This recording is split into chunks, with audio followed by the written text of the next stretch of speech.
The Red Sea, a crucial maritime route, a hotspot of tension. This ancient waterway has witnessed countless conflicts, but today, it faces a new kind of threat. For months, Yemen's Houthi rebels have been playing a high-stakes game. Their actions are not random, but a calculated strategy to disrupt and destabilize. They harass and attack commercial shipping, spreading fear among international traders. The economic impact is significant, with insurance rates soaring and shipping routes being reconsidered. They target vessels from nations backing their enemies in the Saudi-led coalition. The message is clear: no supporter of their adversaries is safe in these waters. And now, they've set their sights on an even bigger prize: U.S. Navy warships. These symbols of American military power are prime targets. Backed by Iran, the Houthis are locked in a brutal civil war with the Yemeni government. This conflict has deepened regional divides and drawn in international powers. They see the U.S. as a supporter of the Saudi-led intervention. To them, American involvement is an extension of their oppression, and they are determined to make their anger known.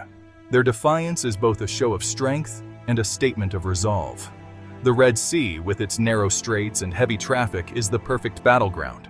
The attacks start small, almost imperceptible to the untrained eye. Fast boats armed with machine guns and rocket-propelled grenades harass U.S. warships.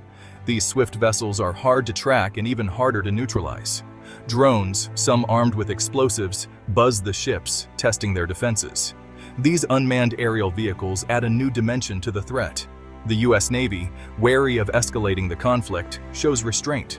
They know a heavy-handed response could spiral out of control, but the Houthis, emboldened by each successful probe, grow more brazen. Their confidence increases with each encounter, pushing the boundaries of this dangerous game further.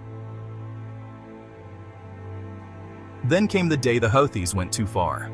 They misidentified their target, a mistake that would have far-reaching consequences.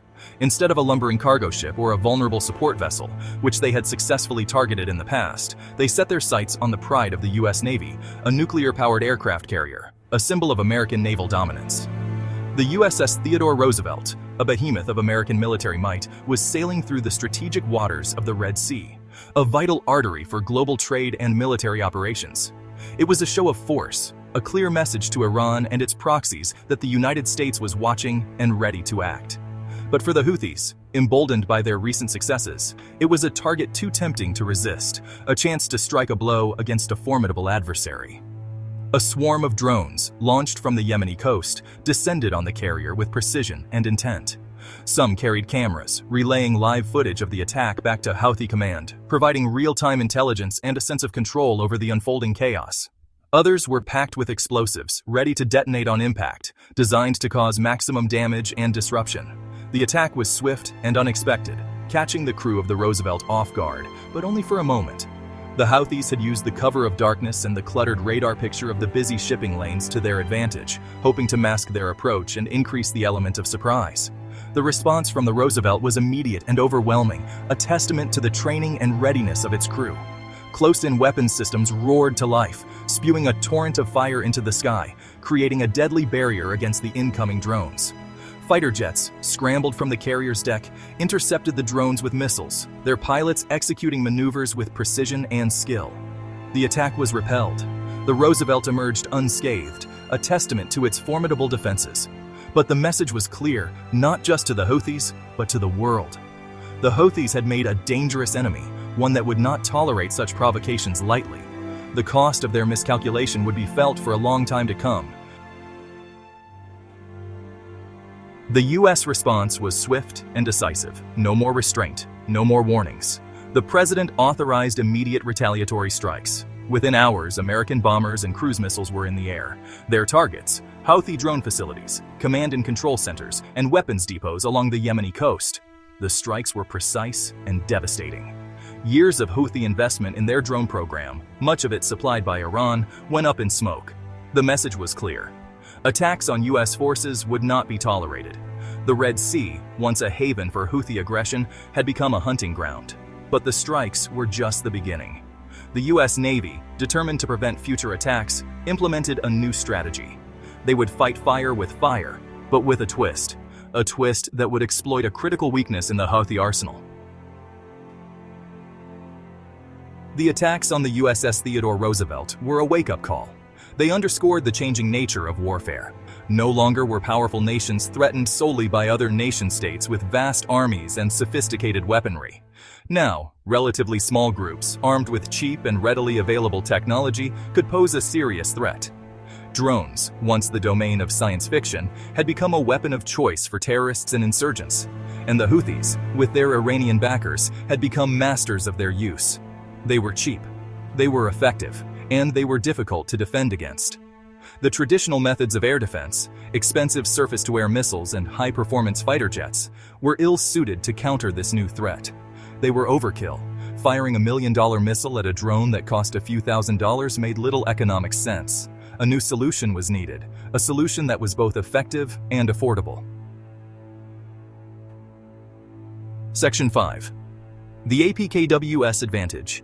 Enter the APKWS, or Advanced Precision Kill Weapon System. This innovative system has revolutionized the way we think about aerial combat and precision strikes. This was not your father's rocket. Unlike the unguided munitions of the past, the APKWS brings a new level of sophistication to the battlefield. It was a laser-guided marvel of modern engineering. The precision and reliability of this system are unmatched, making it a game-changer in modern warfare. And it was about to change the game in the Red Sea. The strategic importance of this region cannot be overstated, and having a reliable weapon like the APKWS is crucial. The APKWS was essentially a dumb rocket, the kind used by helicopters and attack planes for decades. These traditional rockets lacked the precision needed for modern combat scenarios. For years, these unguided rockets were the standard, but they often resulted in collateral damage and missed targets. Transformed into a precision-guided munition, the APKWS changes all that. By adding a laser guidance kit, the rocket could be steered onto its target with pinpoint accuracy. This simple yet effective upgrade turns an ordinary rocket into a highly accurate weapon. The technology behind it is both ingenious and cost-effective. The rocket could be steered onto its target with pinpoint accuracy. And the best part? It was cheap. A fraction of the cost of a traditional air-to-air missile. This affordability makes it an attractive option for military forces around the world. The U.S. Navy saw the potential of the APKWS. The U.S. Navy saw the potential of the APKWS. It was the perfect weapon to counter the drone threat. Drones, which are small and agile, pose a significant challenge to traditional weapons. It was the perfect weapon to counter the drone threat. Small, agile, and deadly accurate, it could take down drones with ease. Small, agile, and deadly accurate, it could take down drones with ease. This capability is essential in modern combat, where drones are increasingly used for surveillance and attacks. It could take down drones with ease, and at a cost of around $30,000 per shot, it was a bargain compared to the millions of dollars it cost to operate a fighter jet. And at a cost of around $30,000 per shot, it was a bargain compared to the millions of dollars it cost to operate a fighter jet. This cost-effectiveness allows for more frequent and flexible use in various combat scenarios. It was a bargain compared to the millions of dollars it cost to operate a fighter jet. The APKWS represents a significant advancement in military technology, providing a powerful, precise, and affordable solution for modern warfare. Section 6. Shifting the balance. The impact was immediate.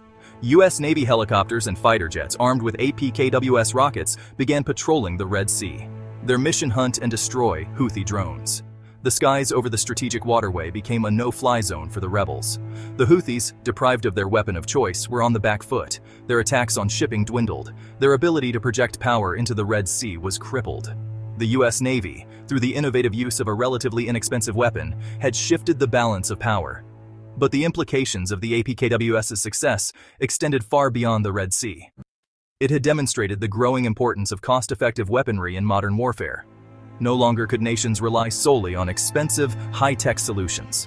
The future of warfare, it seemed, belonged to those who could find creative and affordable ways to counter emerging threats. Section 7. A wider conflict? The Red Sea, once a backwater of the global war on terror, had become a testing ground for new weapons and tactics. The conflict in Yemen, though often overlooked, had the potential to escalate. The involvement of regional powers like Saudi Arabia and Iran added another layer of complexity. The U.S., while seeking to avoid entanglement in another Middle Eastern quagmire, remained committed to protecting its interests and its allies. The Red Sea, with its vital shipping lanes and strategic importance, would remain a focal point for the U.S. Navy. The U.S. had shown its willingness to use force to defend its interests. But the long-term solution to the conflict in Yemen lay not in military might, but in diplomacy. A political settlement, however difficult to achieve, was the only way to bring lasting peace to the war-torn nation. Section 8. The human cost.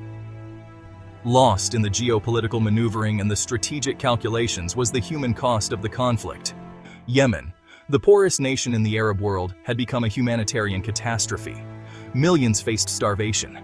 Disease was rampant. And the war, fueled by foreign powers, raged on.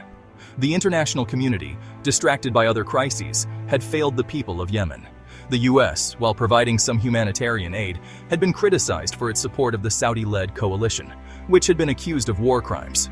The situation in Yemen was a stark reminder that even the most advanced weapons and the most sophisticated tactics could not solve every problem. Sometimes the greatest weapon was compassion, the greatest victory, peace.